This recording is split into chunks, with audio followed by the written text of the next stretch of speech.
Warning: the Savage Nation contains adult language, adult content, psychological nudity. Listener discretion is advised.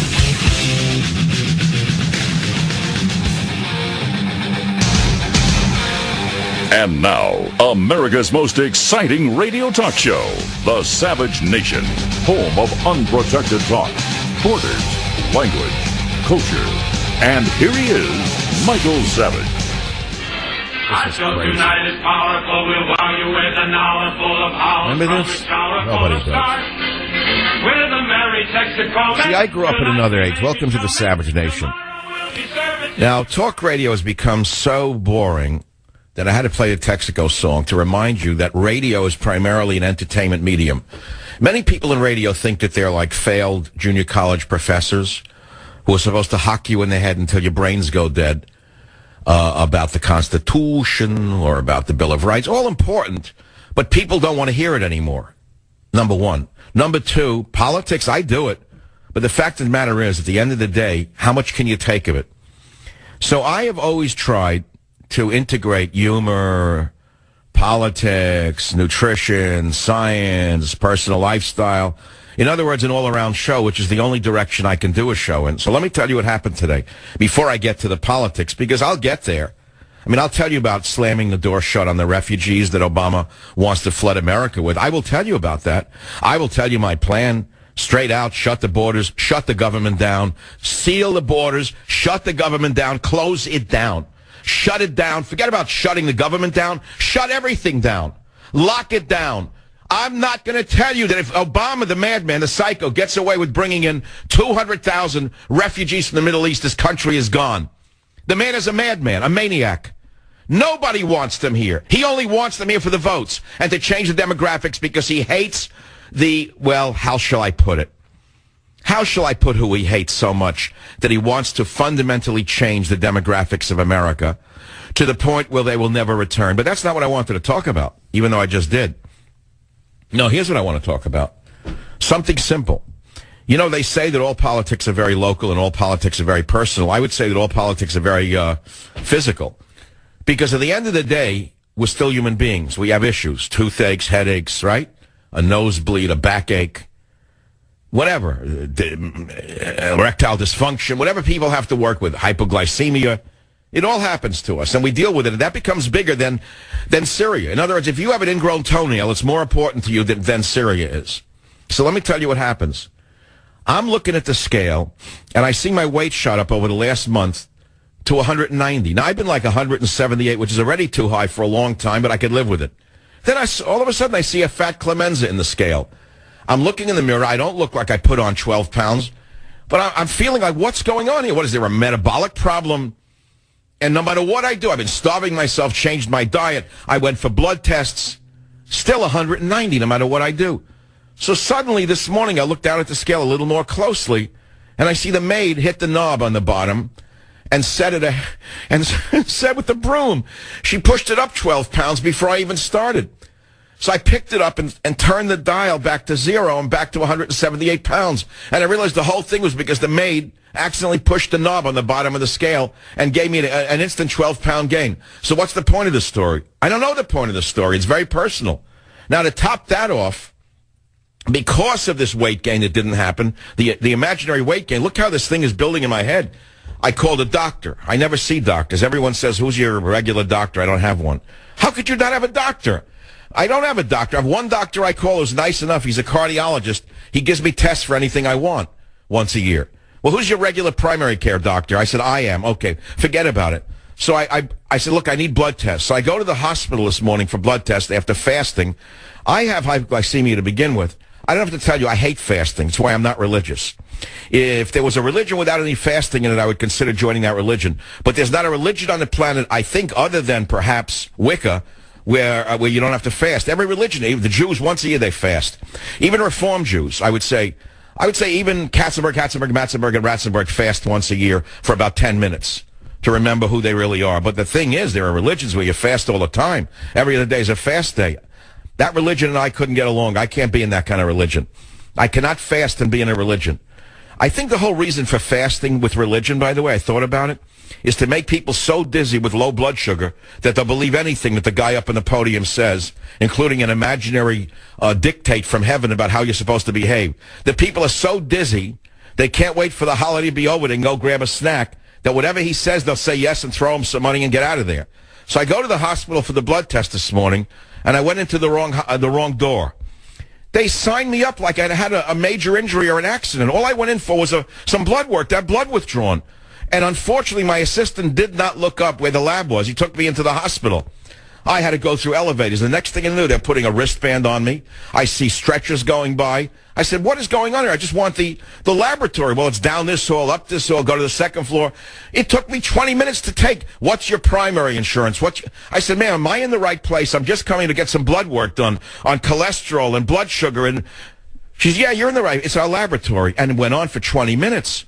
Meanwhile, patients are going by with blood in their head. People are rushing and screaming in the corridor. I said, this can't be the right place. I just came in for some blood work. Where am I?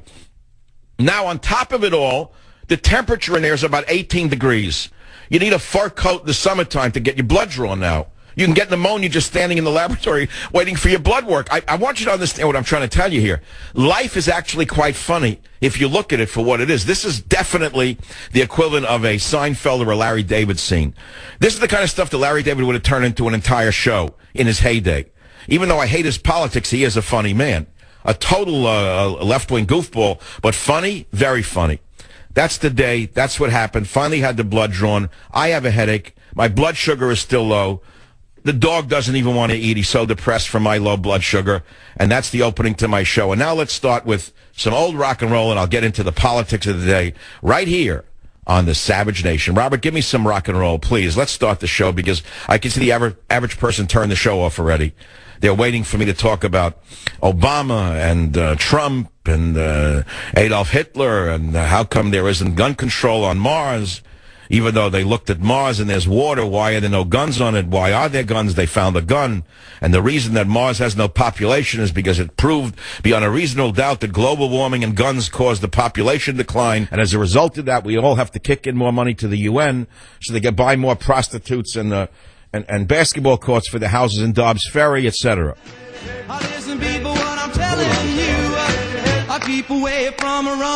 Who's running around soon? This song wouldn't be made today. It implies a woman's a nympho.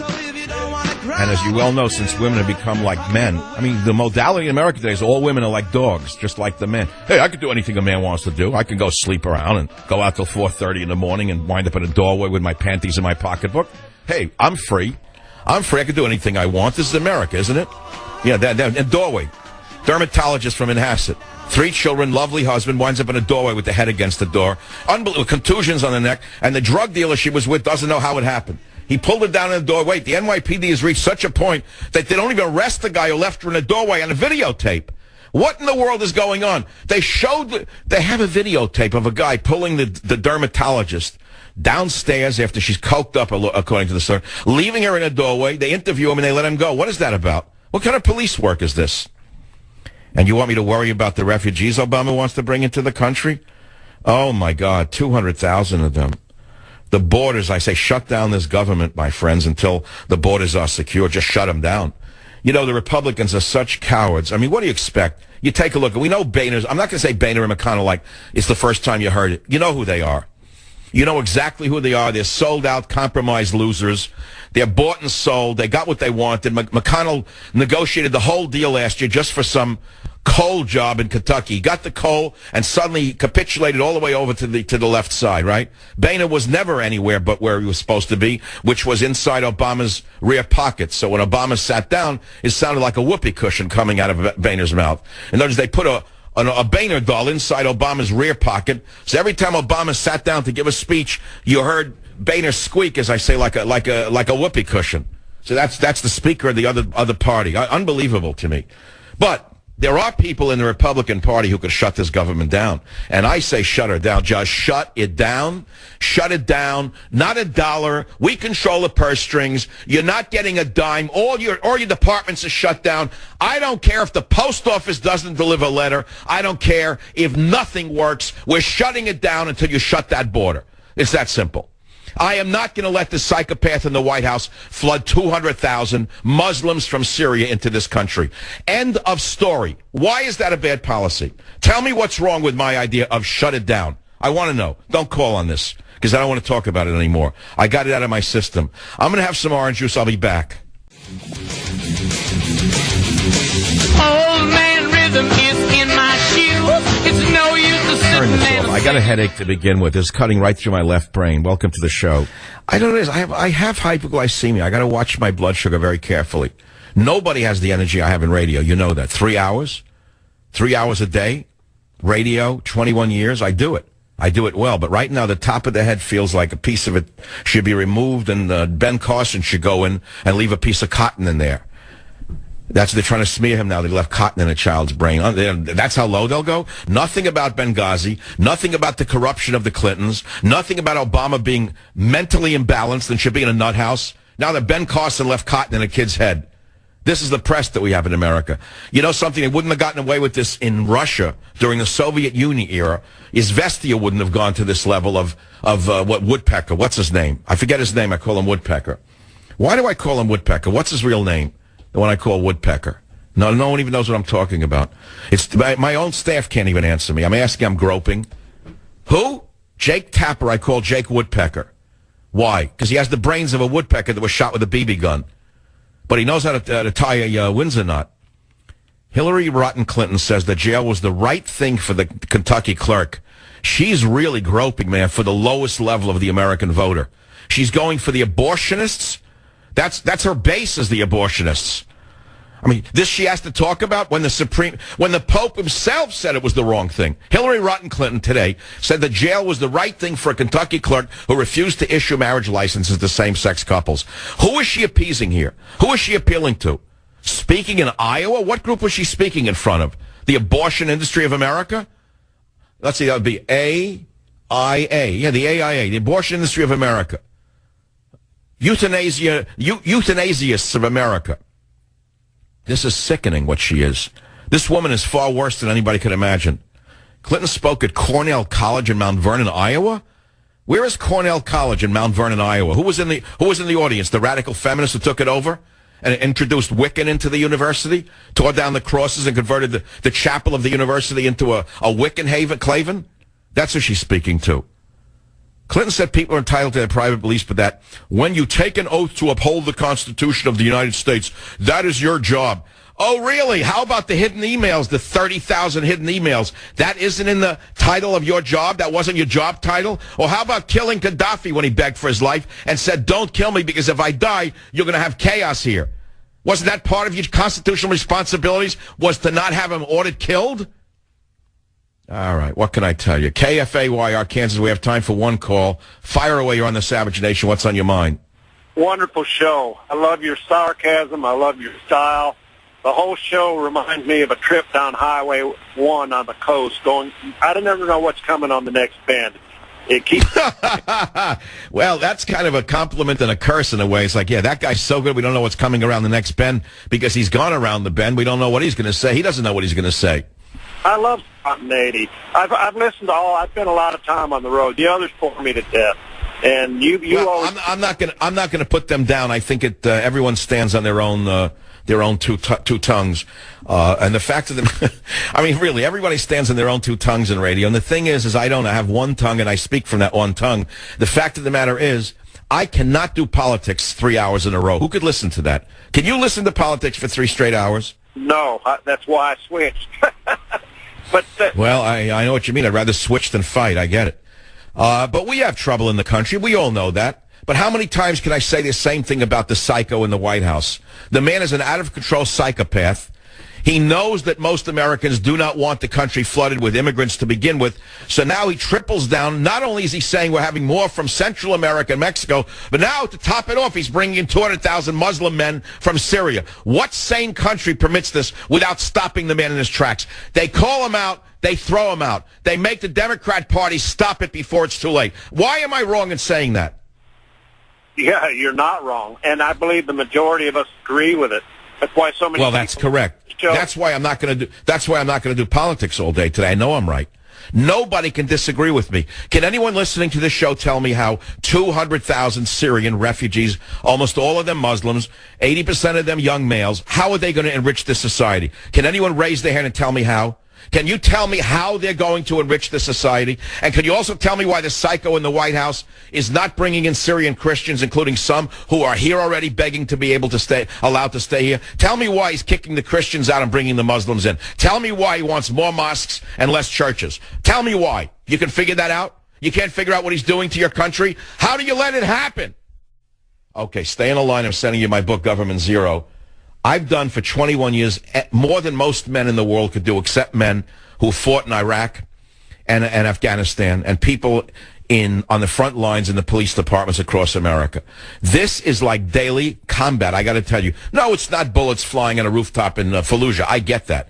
You know, I watched American Sniper last night. I must tell you, for the first time, I only watched the second half.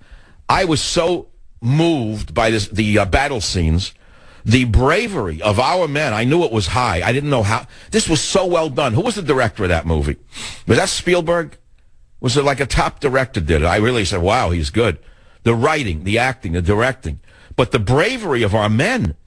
You know, you could underestimate the enemy. You can call them any name you want. Raghead. You could run them down. They're pretty brave. They're crazy. They're willing to die for their cause.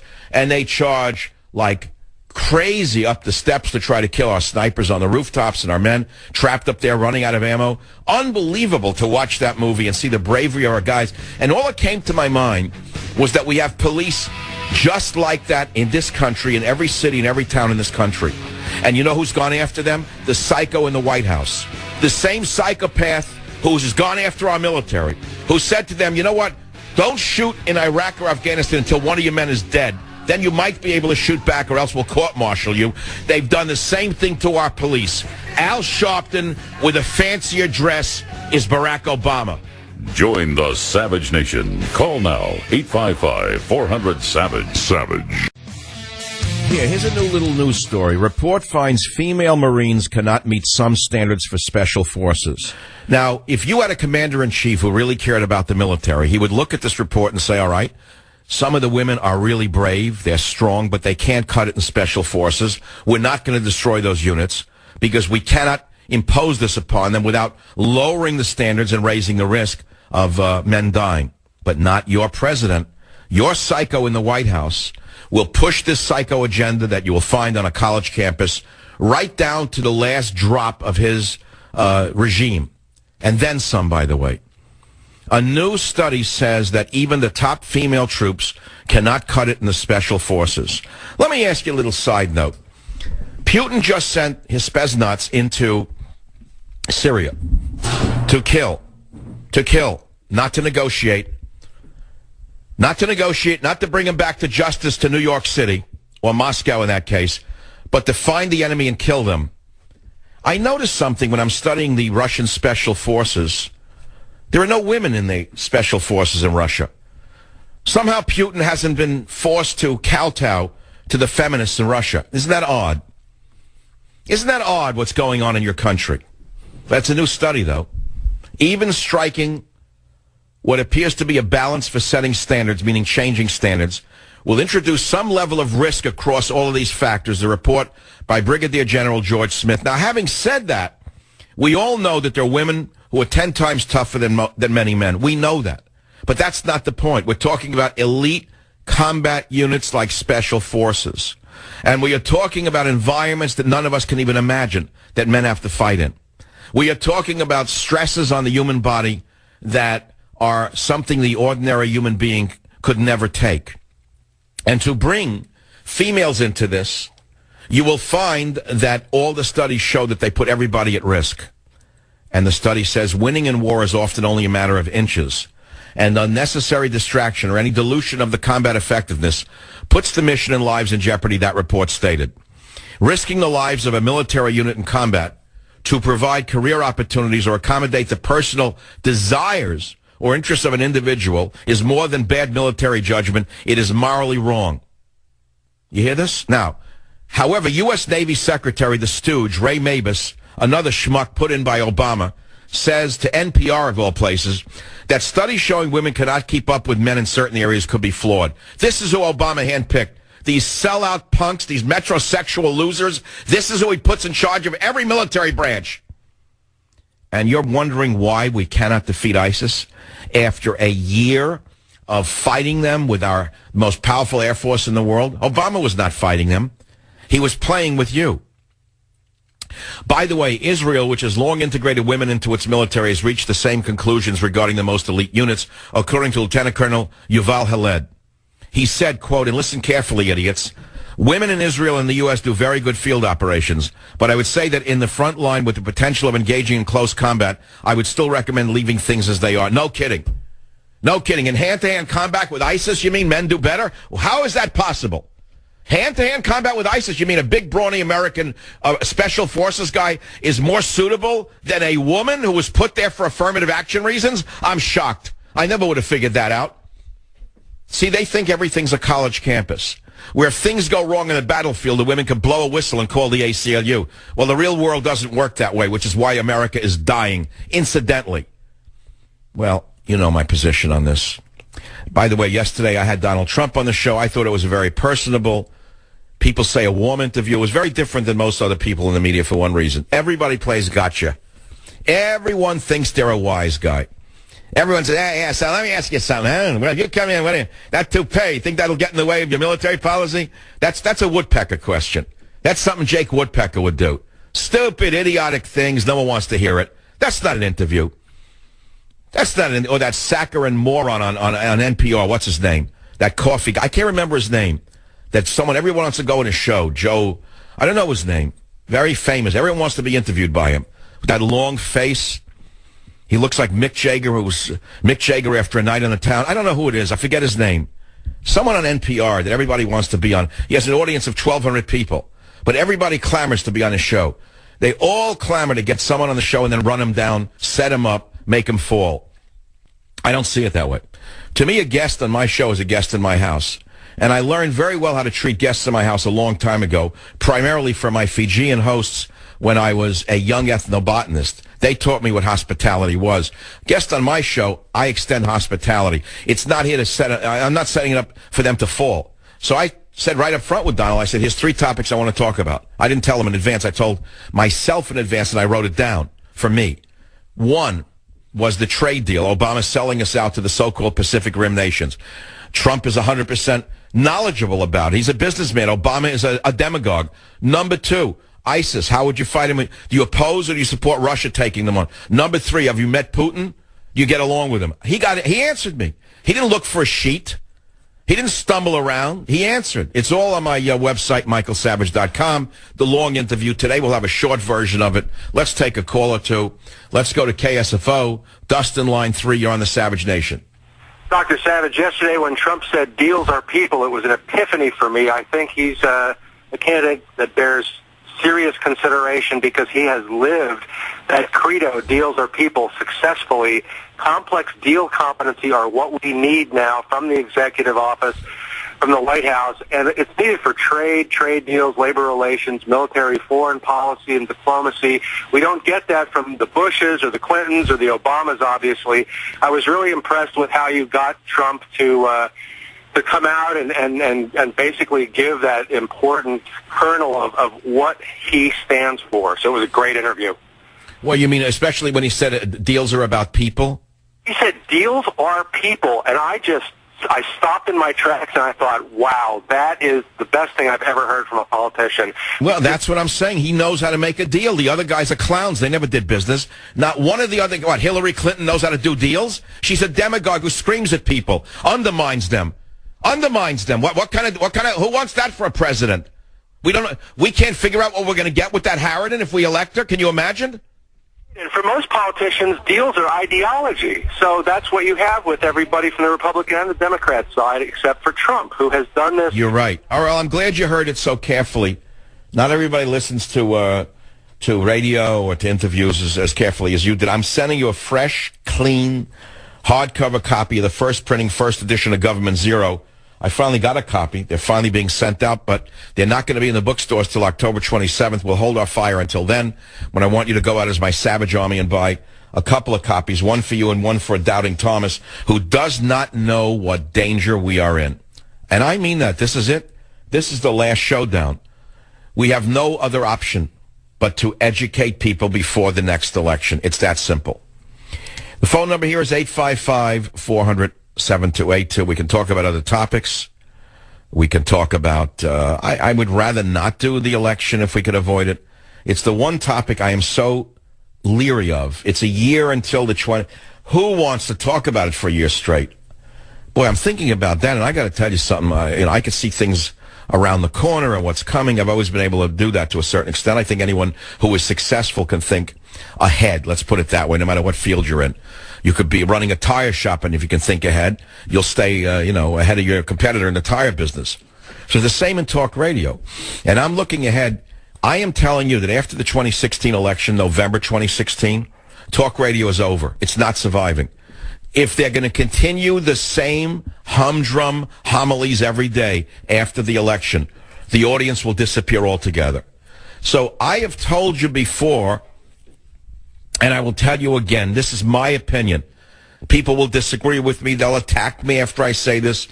They'll come after me and saying he doesn't know what he's talking about. Yeah, well, I know what I'm talking about. On streaming radio, I have a 26 history. I know trends and I know what's coming. After the election 2016, either they're going to flip talk radio into sports or news or music, or the talkers who can will adapt or they're going to die. You know, it's the old story about adapt or die, which we learned in high school, which is why, when I learned about animals and evolution, I was taught by a very smart high school teacher that the animals who could adapt survived, and the animals who couldn't adapt died. In other words, when the weather changed, whether it was an ice age or a hot age, the animals who could adapt survived. The animals who couldn't adapt died. It's as simple as that. And it's true in any business. I don't care if you own a beauty salon or you're in talk radio. 2016 is the high water mark of talk radio. After that election, either you adapt or you die. You're extinct. That's how I see it. It's my view of things. Now, whether I'm right or wrong, only time will tell. But I'm projecting it to you right now for one reason, is because more or less I've tried to do that over the years anyway. When have I ever done a 3-hour political show, intensely only a 3-hour show? Recently, I've done them. That is true. Things are hotter now than ever. But by and large, I've always thrived on a diversity of topics, or shall I say a variety of topics. And I think variety is king when it comes to this medium. And that means I'd like to do a nutrition show on a day. I'd like to do a health show on a day. I'd like to do a legal show on a day. I'd like to do a show on pets. I'd like to move it around a little bit more, and I will do it in time. And I mean right in this time. I don't mean today. But I'm not going to get stuck anymore with the one thing over and over and over again, the same homily. Oh, Hillary said this, and Trump said that, and Chaim Yankel did this, and Joe Schmendrick did that, and this one I drank a water, and that one spilled the water on his foot and left cotton in his head. And did you hear what he said about that one? And this one said that about this. And Hillary's emails are in the toilet, and the FBI is looking into it. And you have about as much a chance of them finding anything on the emails as they found on Solyndra. The FBI is owned by Hillary, so don't look for anything. The FBI today is a wholly owned incorporated division of the Democrat Party USA, so don't expect all of a sudden you're going to have a revelation tomorrow. Every day they're giving you a little dangle. They have them and they're looking and they found this and they're almost on to that and they issued another subpoena. The only reason the FBI is issuing another subpoena is to make sure they get them all before they bury them all and say they found nothing on them. And I'll make another prediction about it, which I made 3 months ago. Here's the little trick. The FBI is going to find on the emails that she was actually a hero, that she was not a villain. She did things that you could never believe. We found her. She erased them because she cared so much about America, and look what we found. And it really wasn't about her yoga pants. No, what it was about was she was doing things in the noble effort to save America, the strife of another incident like Benghazi. Had we only known those evil Republicans for going after her on this. Wait to see. It's a propaganda show. Asking the FBI to find something novel against a Democrat would be like asking the KGB in the 1950s to say something negative about Stalin. That's about the chance you have here in this country. That's my opinion. Okay, what are we going to talk? Guns? No guns. No, I'm not doing guns. We know the whole story on guns. Guns are us. That's all. We Americans are gun people. That's something you understand that you don't. How do I, a New York boy, why am I a gun nut? You think I'm faking it? No, I told you 100 times. I was on the rifle team in my high school in New York when I was a kid. It's hard to believe. We had rifle teams, lady. Yes, I know you can't believe it. When I was a kid in New York, we had rifle teams in the basement of our high schools. So there were 5 schools that had rifle teams with shooting ranges. And our teachers were World War II and Korea vets. We'd go in the basement. We'd be issued a gun. In my case, I loved it. It was a blue Mossberg 22. I loved the smell of gunpowder. It woke me up. I mean, between geometry and this, and I was going crazy in the classroom. You smell a gunpowder, it wakes you up. The Chinese were onto something. That's why they invented firecrackers. The fact of the matter is, not one incident in history in New York City of a kid taking the gun and shooting himself or shooting someone else. Not one. Why is that? Tell me why. I was on a rifle team. I never heard of it. I never read of it. Nobody picked up a gun and shot anyone. Nobody ran through the halls. Never. I'll give you 3 reasons why. You want the 3 reasons? There were no medication for kids then. None. You were jumpy and smart. They didn't call you ADD. They said he's jumpy and smart. That's all. They didn't call him crazy. They said he's high-strung. So either you were smart from being high-strung or stupid. If you were smart, they put you in a special class for smart kids. If you were high-strung and stupid, they put you in a dumb class. And you learned how to work a lathe. I'm not knocking it, but I'm saying you went into like another division. I'm not knocking that. It's hard to run a lathe, but it was they didn't put you on a medication, turn you into a psycho, where eventually you go nuts on it. Number 1, drugs. There were no drugs for kids in those days because they didn't invent categories of illness that don't even exist. They invented them. They invented the category of illness so they can match a drug to it, so they can milk the public dry. That's all. Number 1, drugs. Every schoolroom had God Bless America, had a prayer to God. We knew there was a God. Everybody knew the 10 Commandments because they were in the schools, even public schools. It said, thou shalt not kill. Okay, so not everyone lived up to all the 10, but we knew what they were. We knew what the red lights were. We felt bad if we lied, if we cheated, or we stole. Now, no, you don't feel bad if you do that. You go to work for the Democrat Party USA. So that's number 2. Number 3, the homes were more integrated. There was a church. There was a family. There was a mother. There was a father. You see what I'm saying? So look where we've come today. The kids go berserk with guns. Don't blame the guns. Start with the real blame. Blame with the society itself and the medical society in particular, and the drug peddlers specifically. Back in a minute. Here's a topper. Look how I'm going to end the hour. Listen to this headline. Nurse giving workplace flu shots, reuse syringes. I told you how to go this morning to have blood work. My worst fear, I mean, I watched them like a hawk. I don't care who they are. This is a Russian woman, which unto itself doesn't mean anything. They're all in like the phlebotomy area. I don't know what that. So I go in, they tie you up in the arm, and I always look like a hawk with the right eye. I look to see where she's pulling the needle from. And I always joke, it's a used one, right, from Ellis Street. I joke around like, they don't even get the joke because they're from Moscow. But I make sure it's like, out of a new package. Look at this one. Nurse giving workplace flu shots, reused syringes. That's very encouraging. West Windsor, New Jersey. A nurse administering flu shots to dozens of employees of a pharmaceutical company. Reused syringes, the State Department of Health said Wednesday.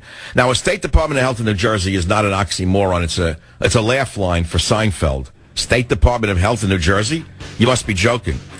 Then they go further. There's a low risk of infection. How can there be a low risk of infection if they use the same needle over and over again on people? What do you mean low risk? How do they know that?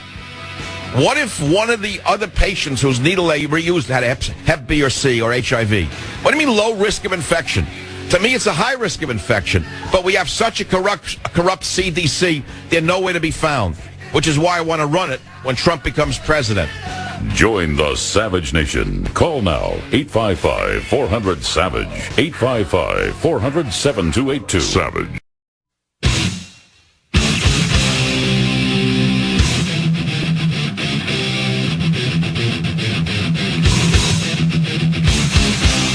Warning.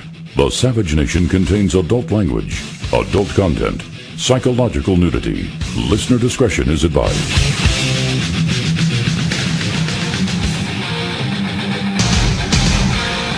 And now, America's most exciting radio talk show, The Savage Nation, home of unprotected talk, borders, language, culture. And here he is, Michael Savage. I'm live. I need some music. It's The Savage Nation, hour number 2. Who's this? Oh, the Rolling Stones. I get excited now. 80 years old, still running around with a guitar. I don't know where he gets the Constitution from. It's that British stuff that built the empire. No, the whole empire was built on guys like this.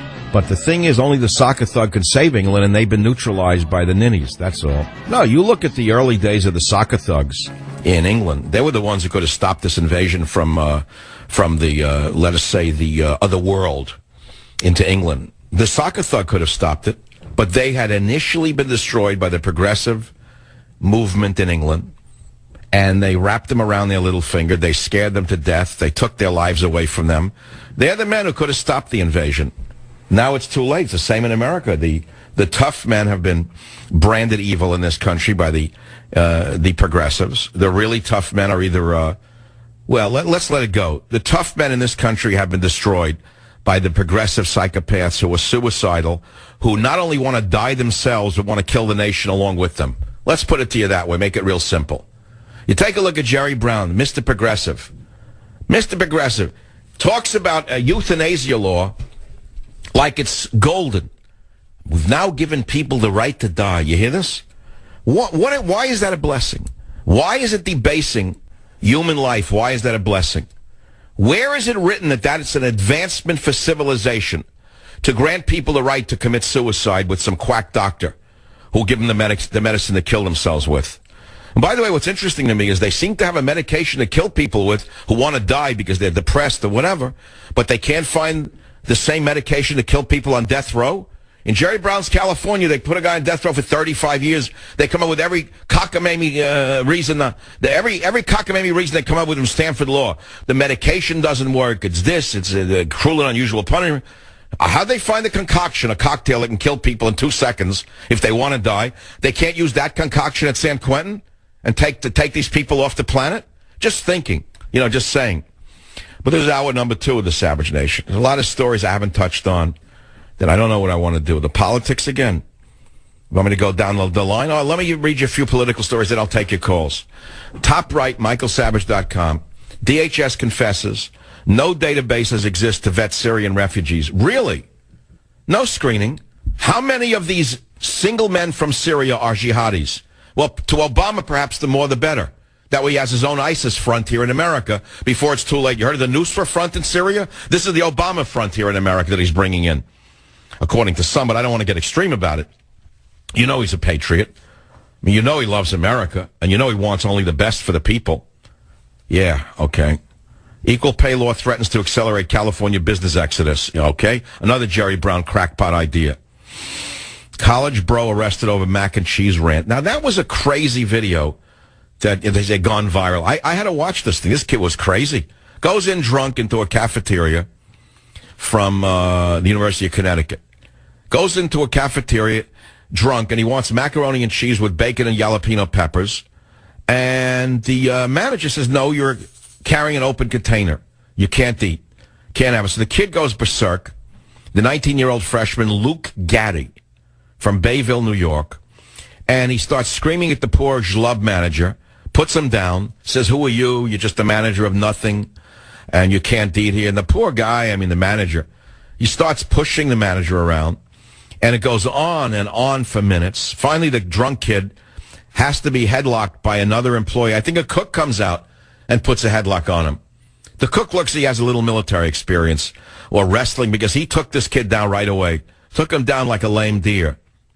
But it doesn't end there.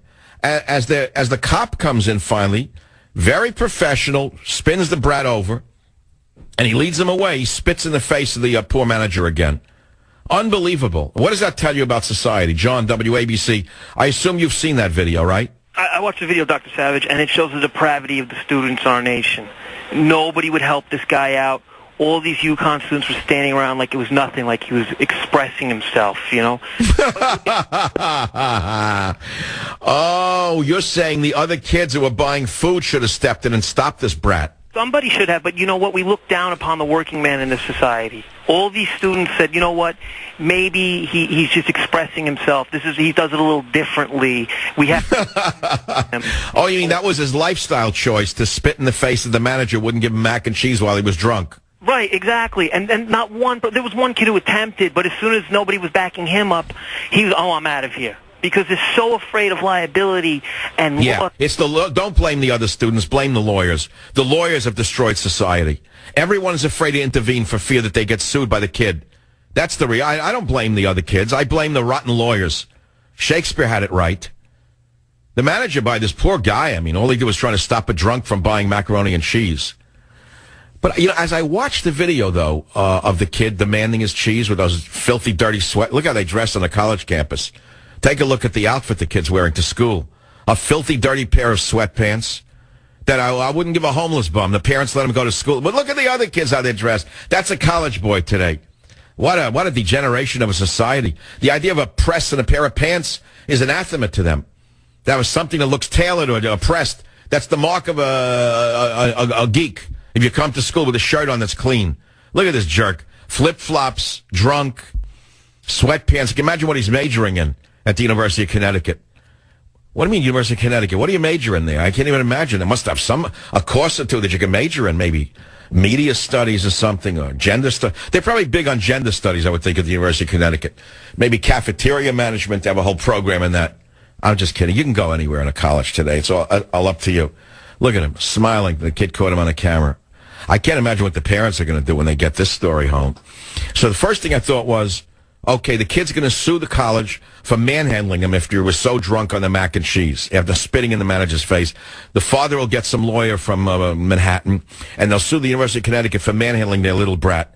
But then I sent it to someone who knows the lawyers is not a chance in hell, because any judge who looks at this will throw the case out because they hate spoiled brats. Well, that's unless it's a judge appointed by Obama, pushing the manager now. Look at the poor schlub. I felt bad for the bald manager. This kid was so out of control.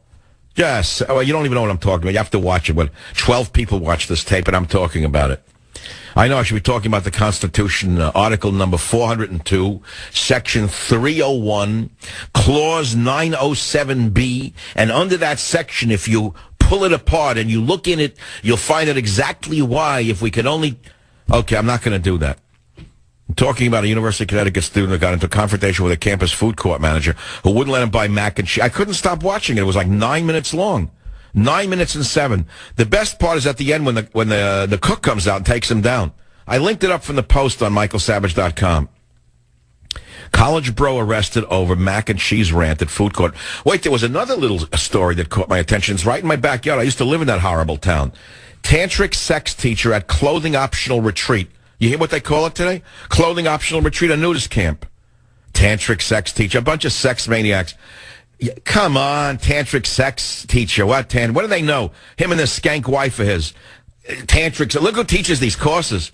I mean, would you take sex education from these two? A tantric teacher who made DVDs on yoga for lovers. You hear this nonsense? And taught classes at a clothing optional retreat. Was found shot to death on a hiking trail in Fairfax, California. Still holding on to the leash of his wounded dog, authorities said. Look, it's a sad story. I know those trailers very well. I lived in that town for 13 years.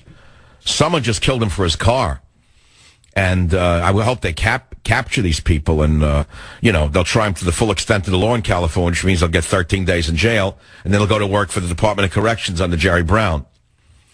A biker found Carter's body. There's nothing more to this. But look, I mean, with all due respect to his wife, who founded the Ecstatic Living Institute, let me tell you something. Anyone who teaches tantric sex, I'll give you right now, right away. I know from the 70s that type. They go into this business. I would say that you can get a new PhD in microbiology if you cultured their saliva. Let's put it to you that way. If you want to earn a PhD in microbiology, go to a tantric sex teacher and culture their saliva. There'll be 3 new organisms you can name for your grandmother. And they call it, I love the local Bay Area paper says, revered therapist found shot on a trail.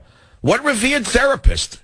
A tantra teacher participated in training sessions across the U.S. That's 17 nymphomaniacs in 12 states and in Canada and Costa Rica. You hear? 25 people attended his seminars, probably over 25 years. But he's a famed therapist in the Bay Area. But this shouldn't have happened to him. I'm not saying that. Couple released DVDs on tantric massage. What a racket. Yoga for lovers. Anyone who has to watch a sex tape on how to be a lover, I suggest you don't waste your money. And meditation. Yeah, meditation. They all wear outfits just like that kid at the University of Connecticut. Dirty sweatpants. They also taught classes at Harbin Hot Springs, a clothing-optional retreat in the Middletown Mountains that burned down in the wildfire, according to the newspaper. All right, I think I've said all I can say about it. I feel bad that the guy got shot. It shouldn't have happened. And I hope they catch the guys who killed him, the girl with the dirty hair and all. They caught him on videotape in town with his car. Yeah, okay, it's California. Will they ever find him? Who knows? Here's a third story trending on the news. It's covering up some shady S.H. blank T, Clinton server employee. Really? And Jake Woodpecker doesn't find that an interesting story, huh? All he did is find Ben Carson left cotton in someone's head. How come Jake Woodpecker doesn't follow up that story? It's covering up some shady S.H. blank T, says Clinton server employee. But Jake Woodpecker doesn't want to cover that story. No, that doesn't make it to the news. But Donald Trump's hairdo does, or Ben Carson left cotton in someone's brain. That's all. That's the news we have today. All right, what do you want to talk about on the show? There's a couple of good stories. Women, Trump, families, the suicide, Obama, the census, how Obama hates a certain demographic in America because it's the side of his genetics that he hates. He decided to get rid of it, because, like Adolf did, because... what would you like to talk about on the Savage Nation? I don't know. None of these calls. Get into the calls. I'm going to wish I didn't. Let's go to sound for a minute before we take a break. We got this. Here's the smorgasbord of the calls today. Here's my sound smorgasbord for Wednesday, October 7th. Savage replay of Trump boiled down to 4 minutes. Savage replay, hidden wing of this government may be getting ready to pull Obama. Yeah, I don't know. That was a thought yesterday. No one even commented on it. It was an insight and remarks by the president after meeting with agriculture and business leaders on the Trans-Pacific Partnership. Oh, my God, what a sellout that is. Obama says GOP would have had the U.S. in 7 wars right now. Farrakhan says Trump and ISIS are signs God is sending plagues down on America. Well, I think Farrakhan was the first plague. I think Al Sharpton was the second plague. And I think Obama was the third plague. But that's just one man's opinion. Josh Ernst stole my line. Listen to this, that putz. He says Putin is playing checkers, not chess. You hear this? What a moron. Hey, Josh, create something original. I've been saying this for years now. Checkers, chess, triple chess. Steal that next, triple chess. Your boss is such a genius that Obama is doing nothing in Syria, hasn't stopped ISIS after a year of bombing, and in 1 week, Russia's already got them on the run, but he's playing checkers, right? Well, let me tell you something. If Putin's playing checkers, I'll take that over the chess that Obama's playing, because apparently he learned it on the back of a milk carton. Where are we in time? 19 minutes after the hour. I'm out of time. I'll be back. I don't know if those of you who listen to the show ever look at your horoscope. I look at it every day. I don't know. I go to Sally Brompton. I know it's stupid, but I'm addicted to it. It's like a fortune cookie. It's fun. I open fortune cookies. I don't eat it because it's made of lard and sugar. I don't eat that garbage. But who doesn't open an instant fortune cookie for a restaurant? And you joke around like you get into, oh, that's really yours because of the way, and then you give it to someone else. It's like a little thing. So I read my horoscope. It says, Aries, things are going well for you at the moment, but today's Mars-Neptune link may make it a bit harder to get along with someone on the work front. A bit harder? Me? A bit harder for me to get along with someone on the work front? Nah. Then it says, the fact is you can quite easily get along without the help, so don't worry about it. That's the right attitude. A bit harder to get along with someone on the work front? How about, okay, let it go with that. Then I always read, like, the horoscopes of friends and family. I don't send it to them because they don't believe in this stuff. Then there's, like, religious people who get mad at you if you send them a horoscope. Like, that's, like, horrible to read that. And Jesus will... whatever works, man. The Pope probably reads his horoscope in Rome. That kind of Pope. Probably has him delivered. Probably has an astrologer come to see him, for all I can tell. He's such a cool guy. He's such a liberal Pope. I wouldn't doubt that he has an astrologer visiting on the Vatican, along with the pizza. Here's another one I saw. Rosie O'Donnell's daughter blasts. Did you see this yesterday? Like, oh, I'm shocked. Rosie O'Donnell's daughter blasts her as a pot-smoking phony. This is so ironic, right? Lesbian adopts daughters, she turns on her. She blows the whistle on who she really is. She said, I find her not genuine a lot of the time. When we go out, she was a completely different person in public than at home, and I had a hard time with that. It's like two different people, said O'Donnell's daughter. She called her a pot-smoking phony. She said she has this public persona. She will put this big smile on her face and try to be funny, whereas when we were at home, she would either be just in her room, not engaging with us, or watching documentaries, probably produced by that fat slob who made millions lying to the stupid potheads out there. She says, and Rosie would eat takeout with us, and if there were cookies in the house, she would eat all of them. She was always coming into our rooms and asking if we had candy. I mean, she smokes weed, not around us, but the whole house smells like it. Chelsea also revealed of her mom's personal life. She has some speakers set up and she blasts Madonna. She's obsessed with her. She likes Eminem and Chris. How boring. Rosie O'Donnell has 5 children, is in a custody battle over a 2-year-old daughter, Dakota, with ex Michelle Rounds. So this is a funny thing, right? Like, lesbian adopts children. She figures like the daughter would be on her side her whole life, right? Now the daughter blows the whistle on her. Hates the mother. So it just shows you that it doesn't matter what your sexual orientation is. Raising children is difficult. Even if you're a super liberal, a daughter could turn on you. Well, it usually works that way. They're usually the opposite of the parent. If you're like a rock-ribbed, conservative, they become a psycho-lib. Then you're a lib, they become a conservative. She'll probably vote for Trump, the daughter. Join the Savage Nation. Call now, 855-400-SAVAGE, 855-400-7282. Savage. I wanna give. 34 minutes after the hour, little Neil Young. Love this song.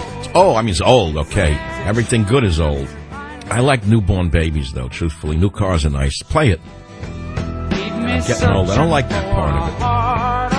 I have a friend, the one doctor I go to, he's a cardiologist. I have nothing wrong with my heart, thank God. But he's a nice guy, and so whenever I need anything, I go to him. Then he sends me to the lab. They say, who's your primary doctor? I say, I have none. But the point is, he once said to me, he's a great guy, he said, he had a 90-year-old patient who said to him, he asked him, what's the secret to longevity? The old man said, never let an old person live in your body. I've always remembered that. And every time I get like an old guy in my head who wants to like become the old guy, me to go, I say, go away. I don't want to hear you. I'm not ready for you yet. Because people act out what they want to be. You know that. It's like, oh, I'm depressed. Well, you get more depressed. What do you, I'm depressed? Me, you own the depression? Yeah, I'm depressed. The whole society is encouraging you to be a loser and sick, a cripple dependent on the government. Fight it. So my mother taught me, fight it. I remember when I started to complain when I was young, she'd say, what do you think? I don't have aches and pains? Just forget about it. Go to school.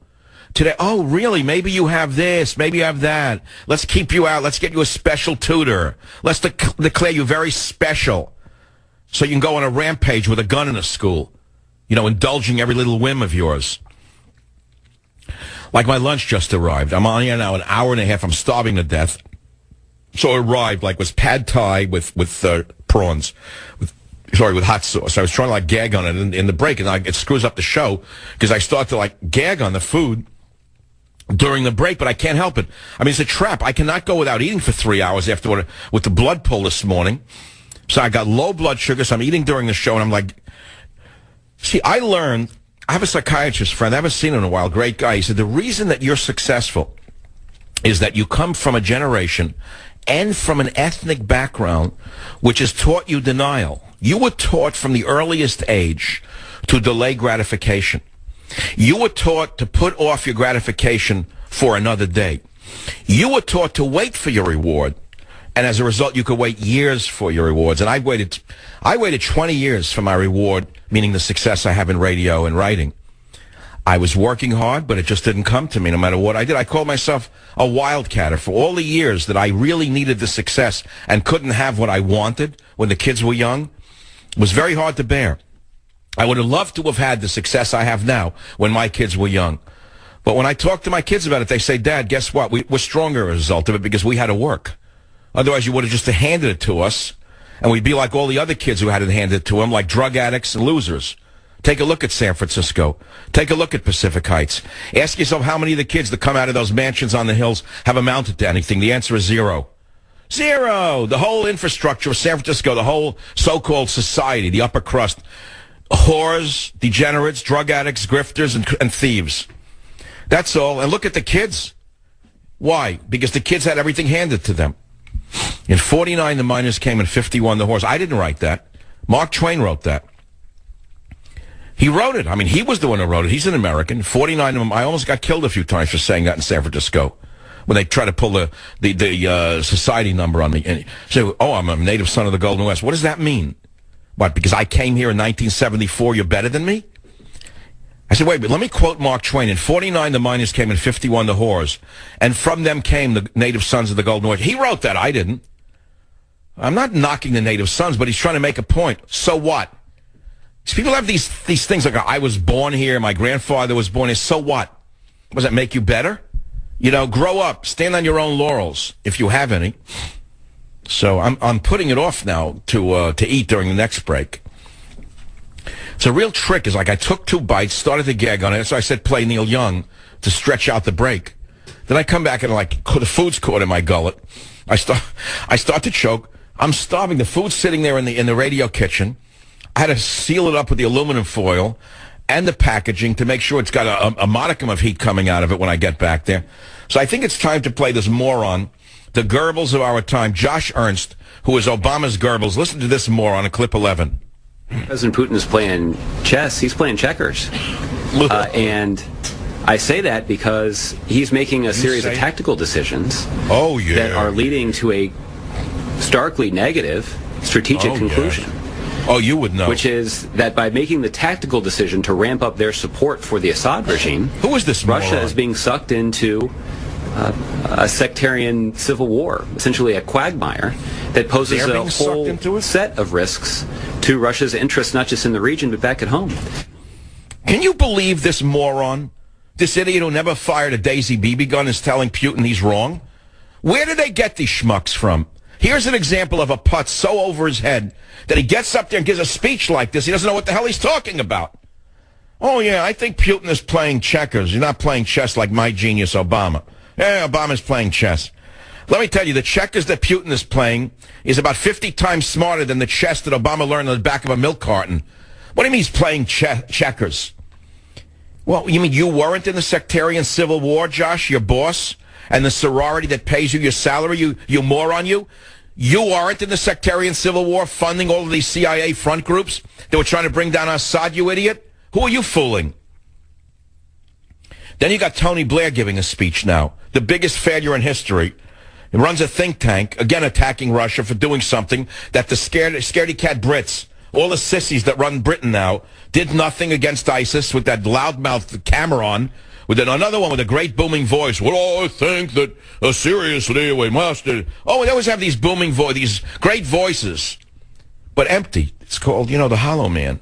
Who wrote the Hollow Man? Raise your hand if you know who wrote the Hollow Man. Whoever knows who wrote the Hollow Man gets a free copy of what?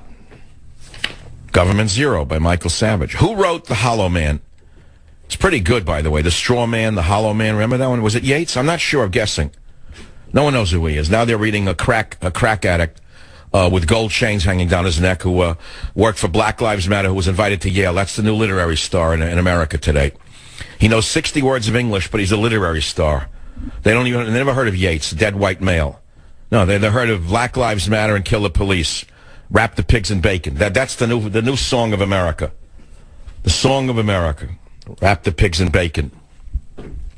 All right, KKOB, Shane, welcome to the Savage Nation. Hey, sir. Real quick, yesterday you asked a question about Donald Trump and what did we notice. The thing that I noticed is, for the first time, he actually sounded presidential. And that excites me because maybe... Well, why would you think that you were able to hear that on my show while you don't hear it on CNN or Fox News? Why doesn't he sound presidential there, according to you?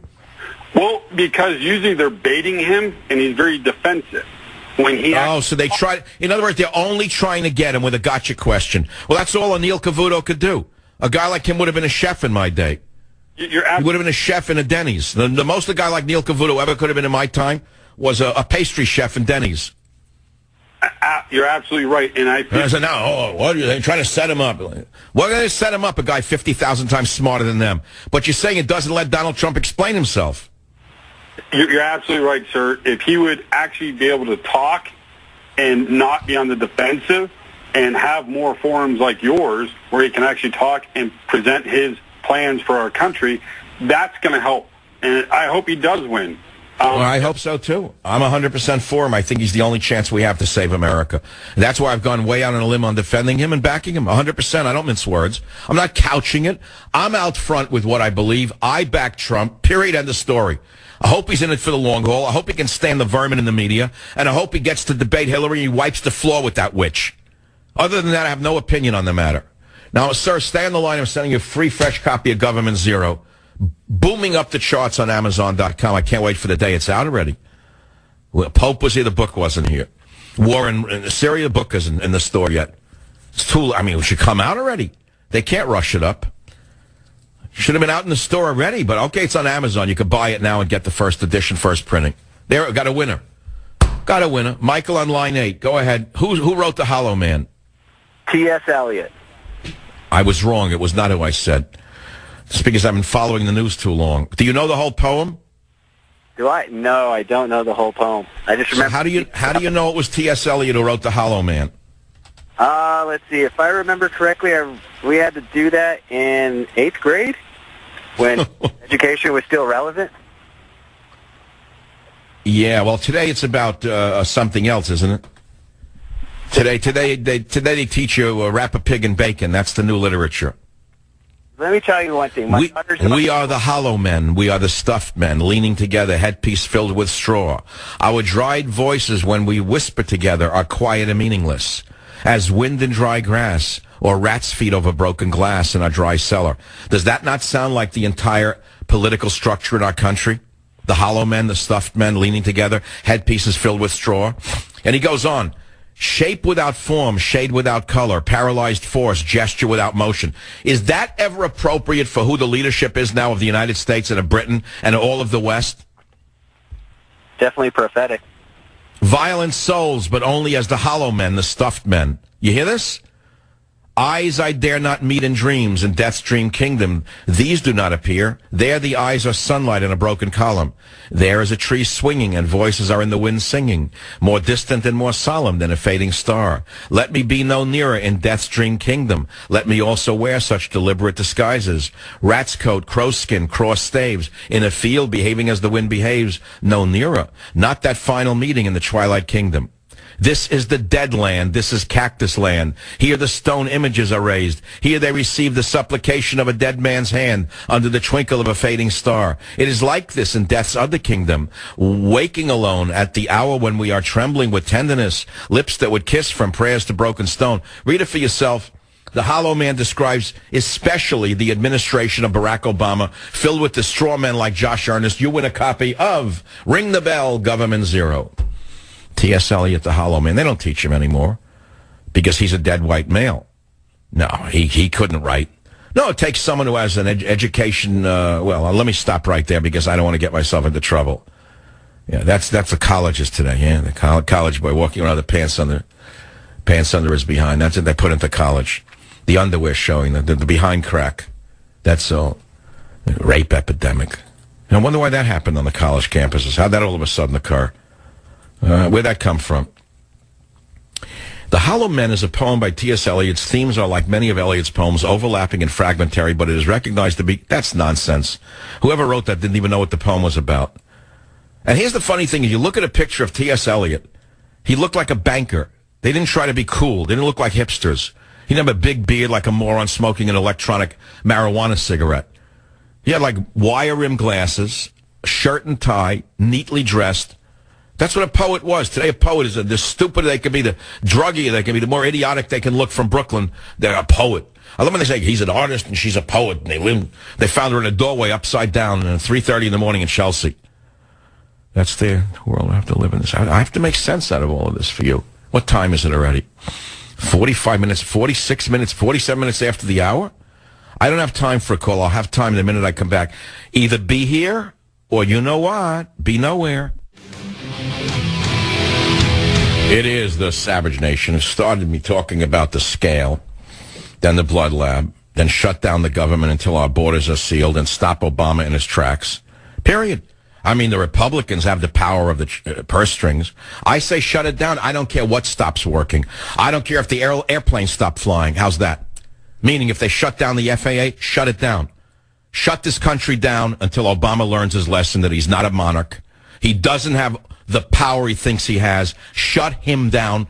Cut off the funding, close the borders, and stop the influx of Muslim refugees from the Middle East, especially young Syrian men, because my opinion is quite different than you may think.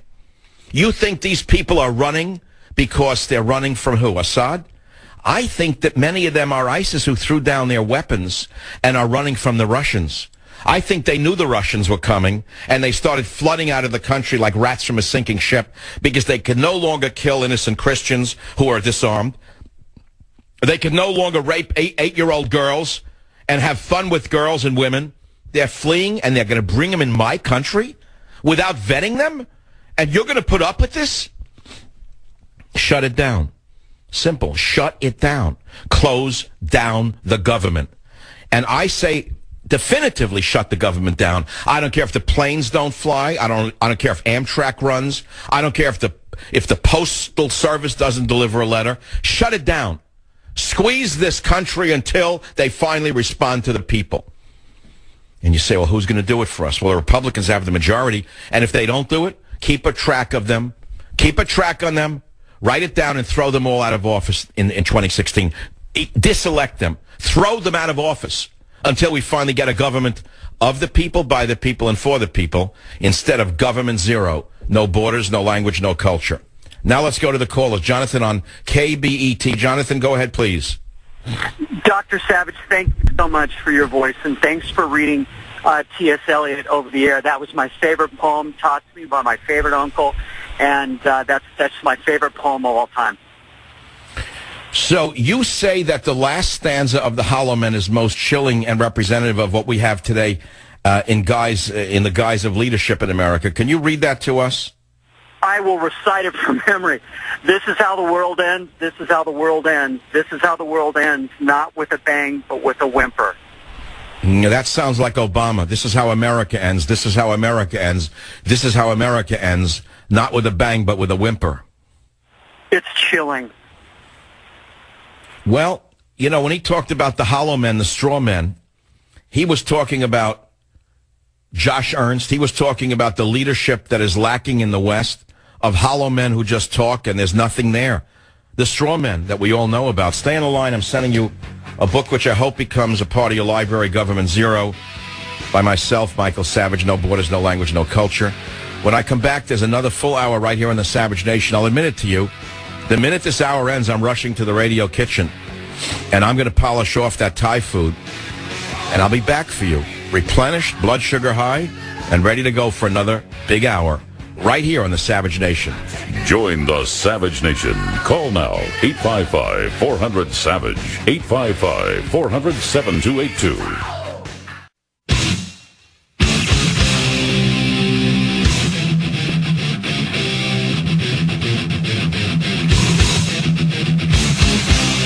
Warning.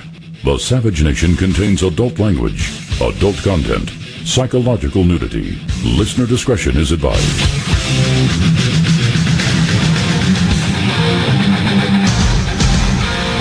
And now, America's most exciting radio talk show, The Savage Nation, home of unprotected talk, borders, language, culture. And here he is, Michael Savage. I'm talking about Barack Obama, Tony Blair, David Cameron, Hollande, most specifically the hollow fat slob in Germany, Merkel. Unbelievable. You talk about hollow people who are killing their own nations in Death's Dream Kingdom. These hollow people permitting Islamic enemies to overrun their countries in the name of humanity? It's hard to believe. Can you name one Muslim country where you could say their humanity exceeds that of the West? Can you name one, please? Why are we doing this? Why is Obama wanting to flood America with 200,000 Syrian refugees, 80% of whom are combat-age men, without any chance of vetting them, meaning finding out their background? Why? Can you not figure it out? There is a tree swinging and voices are in the wind singing, more distant and more solemn than a fading star. Read the poem. You'll find out that the dead old white male, T.S. Eliot, might have had something that you missed while you were studying gender studies at Harvard. Mr. Kurtz, he dead. A penny for the old guy. Welcome back to the Savage Nation, 855-400-7282. If you just joined the program, I suspect you missed an awful lot, which will be on the final exam. We're having midterms, by the way, in exactly 1 week after Halloween, Savage Nation midterms. We will ask you about clauses in the Constitution, the Bill of Rights, that you don't even know about, that I invented. From a book I wrote about the Constitution, the Bill of Rights, and clauses that I invented to make you think I'm smarter than I really am. Randy on WABC, welcome to the Savage Nation. Hello, Michael. You need to rethink the shutting down of the government, asking the Republicans to shut down the government. It's very irresponsible because you're delegating responsibility to the Republicans. And there are things in life that you just can't delegate, like fatherhood.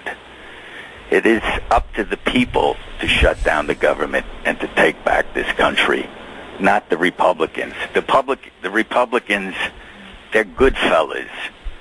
They're like Paul Savino and Joe Pesci in Goodfellas. You're saying you're basically low-grade criminals. Take a look at what just happened in France. When Air France said they were going to fire people, the workers went crazy and almost killed the management. One guy got away with his suit ripped off. The French understand that they actually have the power. The French worker knows he has the power. But you tell me who has the power in America. Who in America in the middle class has the power? It's the thugs in Baltimore who have the power. It's the thugs who almost burned Baltimore to the ground that have been empowered by this administration. They're armed to the teeth. You never hear Obama say he wants to take the guns away from those thugs, does he?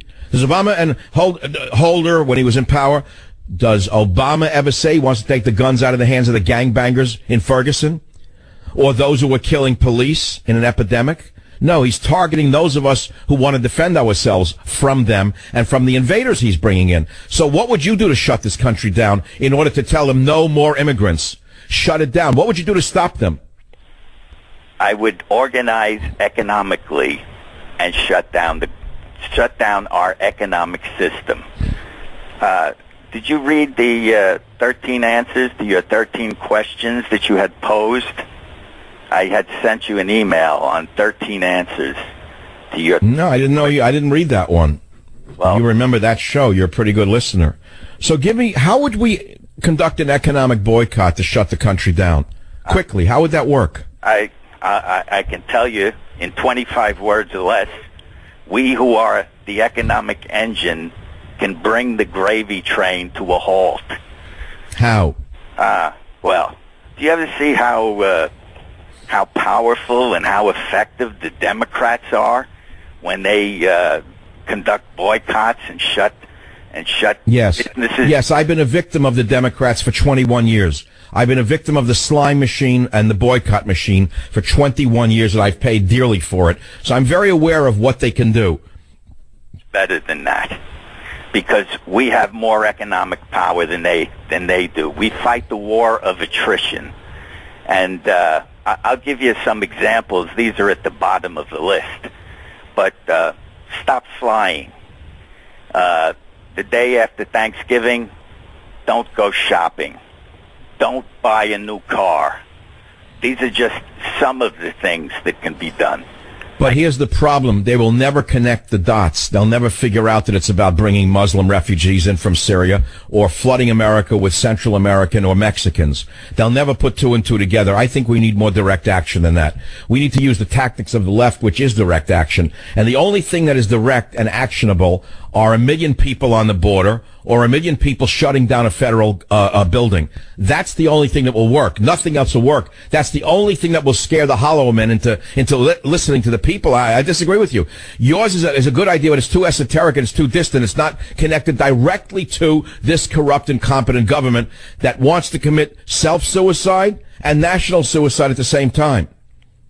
Well, you hold the power to bring this about. It's like, me? Do you think God brought you back? Well, I don't know about the power. Here's what I do. I have a daily radio show, 3 hours a day, and I write books. That's it. That's all I do. I'm not one of these talk show hosts who goes on a podium and starts to scream and yell and thinks that I have an effect. I am not running for office. I have no political power whatsoever. All I can do is put out ideas and hope to God others act on them. And I have to say, well, we tried very hard in the last election to get some conservatives in there. And look what happened. They were compromised by Boehner and McConnell. They basically put out of business because they're part and parcel of the Obama machine. You know that. The whole system has to go.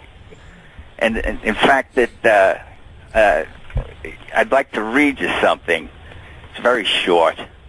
All right. Well, look, if we're going to get into a long reading thing, I'm going to lose my audience, even though it might be brilliant. I know radio well enough to know people don't like to hear listeners read something. Give it to us in a sentence or so. Go ahead, please. It is the right, it is the duty to throw off such government and provide new guards for future security. I've heard you denigrate the Founding Fathers, and they were better than us. And the reason they were better than us is certainly wasn't approaching 350 million, was it? And what was the ethnic background of the dominant? What was the dominant ethnic background at the time of the founding documents? Mostly European. Mm-hmm. Doesn't that answer your question? You're dealing with not apples and oranges, but a historical reality versus a current reality. It's two different worlds. The rules may be wonderful and noble and idealized and ideal, but you cannot use those rules and get any effect today, as witnessed by what we have seen when we've tried to play by the rules with the Republicans.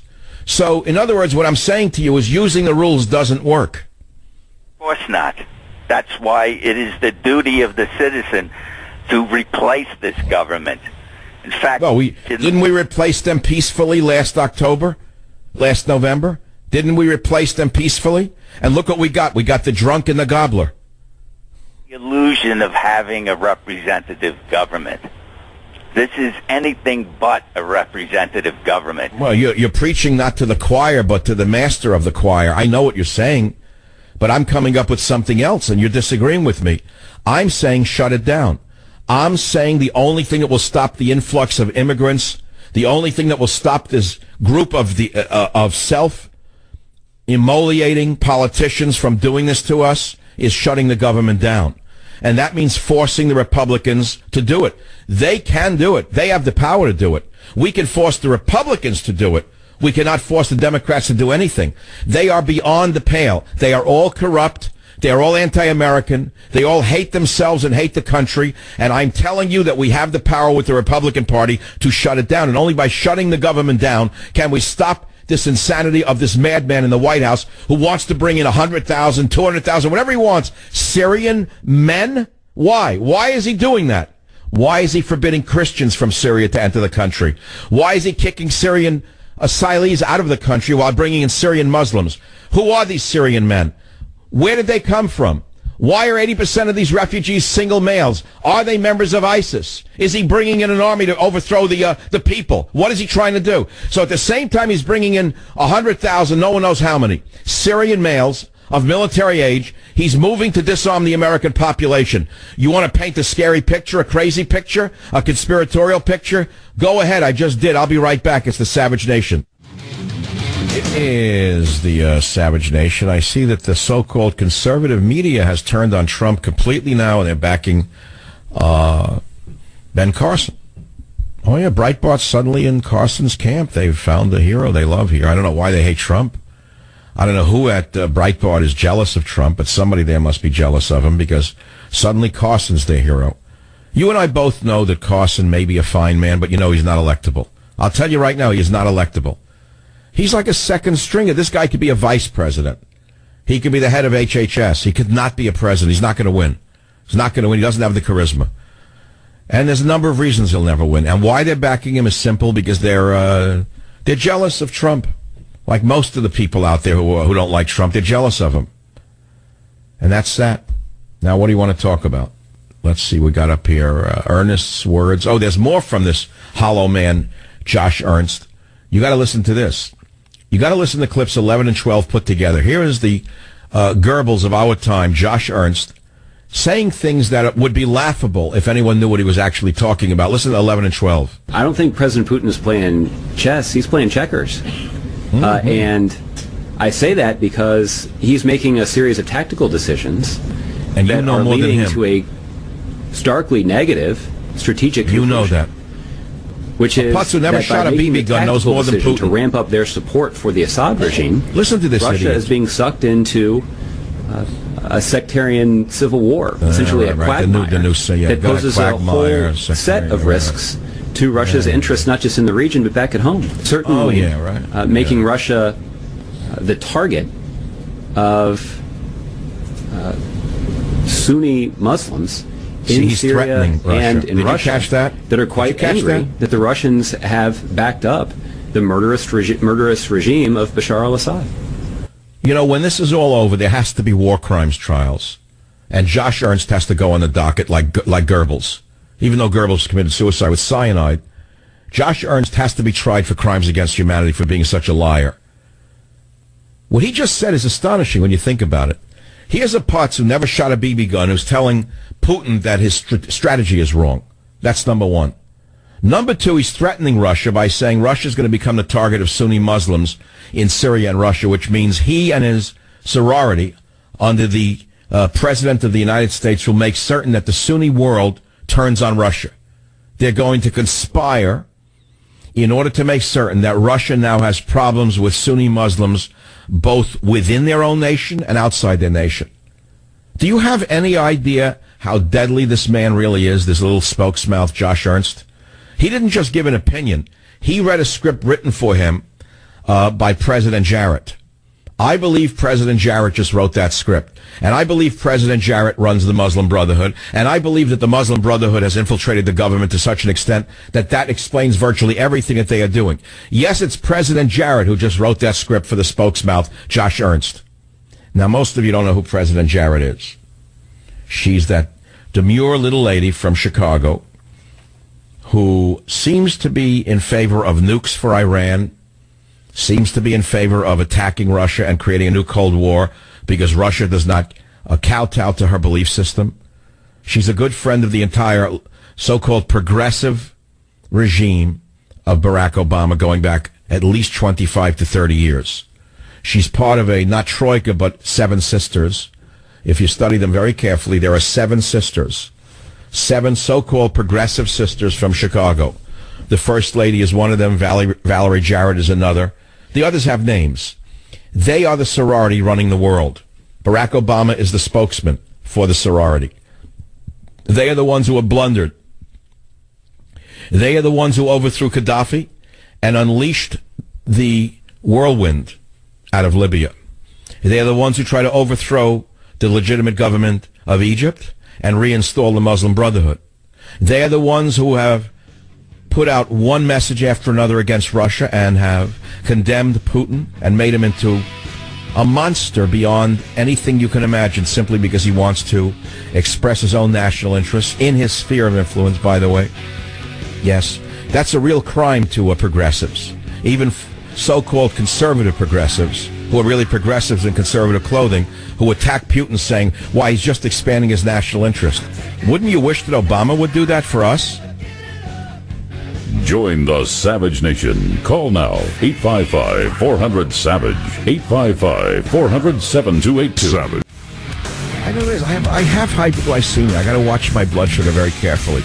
Nobody has the energy I have in radio. You know that. 3 hours? 3 hours a day? Radio, 21 years. I do it. I do it well. But right now, the top of the head feels like a piece of it should be removed, and Ben Carson should go in and leave a piece of cotton in there. They're trying to smear him now. They left cotton in a child's brain. That's how low they'll go. Nothing about Benghazi. Nothing about the corruption of the Clintons. Nothing about Obama being mentally imbalanced and should be in a nut house. Now that Ben Carson left cotton in a kid's head. This is the press that we have in America. You know something? They wouldn't have gotten away with this in Russia during the Soviet Union era. Izvestia wouldn't have gone to this level of what Woodpecker. What's his name? I forget his name. I call him Woodpecker. Jake Tapper, I call Jake Woodpecker. Why? Because he has the brains of a woodpecker that was shot with a BB gun. But he knows how to tie a Windsor knot. Hillary Rotten Clinton says that jail was the right thing for the Kentucky clerk. She's really groping, man, for the lowest level of the American voter. She's going for the abortionists. That's her base, is the abortionists. I mean, this she has to talk about when the Pope himself said it was the wrong thing. Hillary Rotten Clinton today said that jail was the right thing for a Kentucky clerk who refused to issue marriage licenses to same-sex couples. Who is she appeasing here? Who is she appealing to? Speaking in Iowa? What group was she speaking in front of? The abortion industry of America? Let's see, that would be AIA. Yeah, the AIA, the abortion industry of America. Euthanasiasts of America. This is sickening what she is. This woman is far worse than anybody could imagine. Clinton spoke at Cornell College in Mount Vernon, Iowa.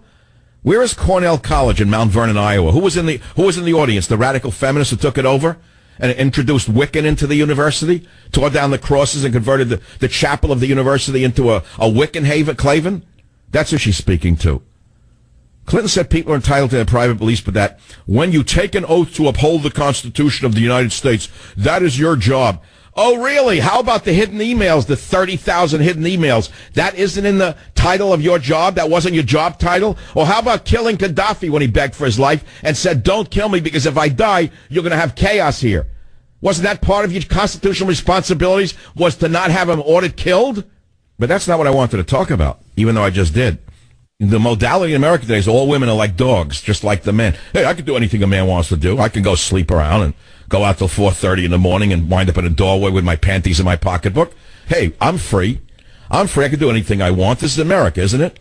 Yeah, that doorway. Dermatologist from Manhasset. 3 children, lovely husband, winds up in a doorway with the head against the door. Unbelievable. Contusions on the neck. And the drug dealer she was with doesn't know how it happened. He pulled her down in the doorway. The NYPD has reached such a point that they don't even arrest the guy who left her in the doorway on a videotape.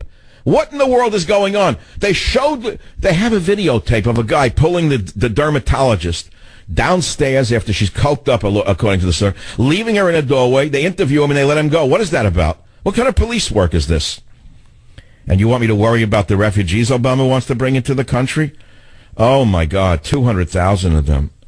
The borders, I say, shut down this government, my friends, until the borders are secure. Just shut them down. You know, the Republicans are such cowards. I mean, what do you expect? You take a look. We know Boehner's. I'm not going to say Boehner and McConnell like it's the first time you heard it. You know who they are. You know exactly who they are. They're sold-out, compromised losers. They're bought and sold. They got what they wanted. McConnell negotiated the whole deal last year just for some coal job in Kentucky. He got the coal, and suddenly he capitulated all the way over to the left side, right? Boehner was never anywhere but where he was supposed to be, which was inside Obama's rear pocket. So when Obama sat down, it sounded like a whoopee cushion coming out of Boehner's mouth. In other words, they put a Boehner doll inside Obama's rear pocket. So every time Obama sat down to give a speech, you heard Boehner squeak, as I say, like a whoopee cushion. So that's the speaker of the other party. Unbelievable to me. But there are people in the Republican Party who could shut this government down. And I say shut her down. Just shut it down. Shut it down. Not a dollar. We control the purse strings. You're not getting a dime. All your departments are shut down. I don't care if the post office doesn't deliver a letter. I don't care if nothing works. We're shutting it down until you shut that border. It's that simple. I am not going to let this psychopath in the White House flood 200,000 Muslims from Syria into this country. End of story. Why is that a bad policy? Tell me what's wrong with my idea of shut it down. I want to know. I mean, I'll tell you about slamming the door shut on the refugees that Obama wants to flood America with. I will tell you about that. I will tell you my plan. Straight out, shut the borders, shut the government down, seal the borders, shut the government down, close it down. Shut it down. Forget about shutting the government down. Shut everything down. Lock it down. I'm not going to tell you that if Obama, the madman, the psycho, gets away with bringing in 200,000 refugees from the Middle East, this country is gone. The man is a madman, a maniac. Nobody wants them here. He only wants them here for the votes and to change the demographics because he hates how shall I put it? How shall I put who he hates so much that he wants to fundamentally change the demographics of America to the point where they will never return? Nobody can disagree with me. Can anyone listening to this show tell me how 200,000 Syrian refugees, almost all of them Muslims, 80% of them young males, how are they going to enrich this society? Can anyone raise their hand and tell me how? Can you tell me how they're going to enrich the society? And can you also tell me why the psycho in the White House is not bringing in Syrian Christians, including some who are here already begging to be able to stay, allowed to stay here? Tell me why he's kicking the Christians out and bringing the Muslims in. Tell me why he wants more mosques and less churches. Tell me why. You can figure that out? You can't figure out what he's doing to your country? How do you let it happen? But we have trouble in the country. We all know that. But how many times can I say the same thing about the psycho in the White House? The man is an out-of-control psychopath. He knows that most Americans do not want the country flooded with immigrants to begin with, so now he triples down. Not only is he saying we're having more from Central America and Mexico, but now, to top it off, he's bringing in 200,000 Muslim men from Syria. What sane country permits this without stopping the man in his tracks? They call him out. They throw him out. They make the Democrat Party stop it before it's too late. Why am I wrong in saying that? England has just said no to the EU demands that they take in hundreds of thousands of more young Muslim refugees. Why are so many men being brought in to the European nations? And who are the quislings in the EU who want to flood Europe with young Muslim men? Why are they bringing the armies in? They think they'll spare them at the end? Well, you see, the madness of liberalism has almost no bounds. It's a suicidal cult. At the end of the day, liberalism itself is a religion. And it's a suicidal religion. Everywhere you turn, Jerry Brown signing a euthanasia bill and acting as though it's something wholesome and good for the people. We know what it is. It's a death cult. Jerry Brown is leading a death cult here in the state of California. And typically, progressives always hold up their madness as something progressive. And what do we, the people, do as we watch this going on? In the past, you could sort of ignore it. But now when you see the waves upon waves upon waves of mostly young, virile men coming into Europe, and now you see a president trying to do the same thing to America, and there's nobody stopping him. You have a bunch of old, weak, corrupt drunks on the Republican side going to stop him. So he figures, why not do what I want to do? That's why that weekend he went from, we'll bring in 10,000 Syrians. Saturday morning it was 100,000. Sunday morning it was 200,000. The man was almost giddy. He was running it up the flagpole, as they used to say many years ago, to see what would happen. And guess what? There was no opposition. The drunk didn't even hear it. He was on a beach chair in Jacksonville. The gobbler didn't hear it. He was busy raising his turkeys somewhere in Kentucky. So where's the opposition? The people, they don't matter. We have no power. When did the people ever have power in a nation? Tell me when the people of a nation ever had power. Stop living in the fantasy world of the colonies. Arabic is fastest growing language in the USA by Julia Hahn of Breitbart. From Breitbart again, Le Pen, Europe's migrant flood equals barbarian invasions of the 4th century. From Fox News, ISIS touts baby boom as key to caliphate's future. Did you know that's what's going on? Did you know that these 7th century throwbacks are raping their way to a population explosion? Did you know that's what they're doing? The black-clad Nazi vermin are raping their way across the Middle East and procreating with the captured brides. Not one word from the American goddesses of feminism. How to raise a jihadi baby, key feature of ISIS publications. Sisters' role in jihad. There's a picture of an infant in a cradle lying next to a pistol and a grenade. And in this country, we have a psychopath in the White House who wants to take away your right to bear arms. Let me tell you something. There was an actor a long time ago who said, you'll have to pry it out of my cold, dead hands. That should be your motto. Never give up your weapon. Never give up your weapon to one of the Nazis in this government. Never! It's the only reason that ISIS will never take over this country. It's because of an armed civilian population.